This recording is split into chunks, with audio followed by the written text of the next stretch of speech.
Kızlarың болса бойға жетіп қалды. Жақында ерге кетеді. Болса жүресің. Тағы башталды ғой, болды ма? Ошол ким кылат дейм да, ошол. Болбоду. Калган үйдөн деле сүйлөшөбүз го, эмне урушчу жерди таптың. Болгондо эми качан болот ошол? Ой, ушул үй деген сөзүн түм элечи, мыйынга жетти го, мыйынга. Аракет кылып элатам го, эмне кылышым керек эми сага?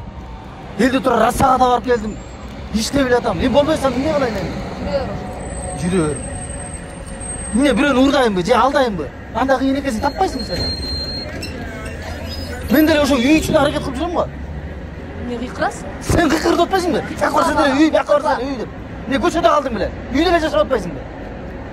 Жүрө бер ошо. Жүрө. Каяка барсаң эле үйдө деле проблема эмне? Мында элдин аялдарында болбойсуңбу?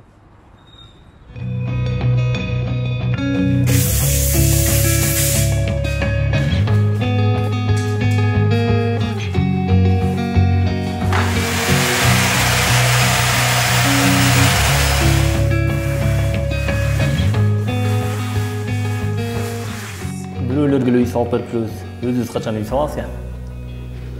Айтпа. Үйгө барсаң деле ушул көйгөй, жумушка келсең деле ушул көйгөй. Эмне кыларыңды деле билбей калат экенсиң.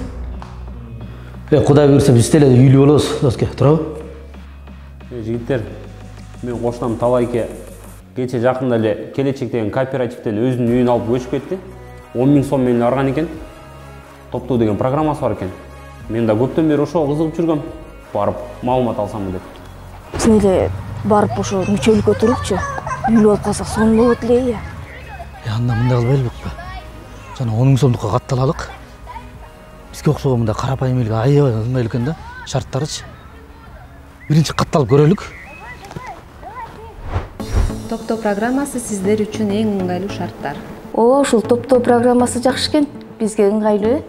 Анда акчабызды чогултуп буйрса үйлүү болобу? Анда убакытты текке кетирбей 10 000 сом менен баштабайлыкпы сразу эле,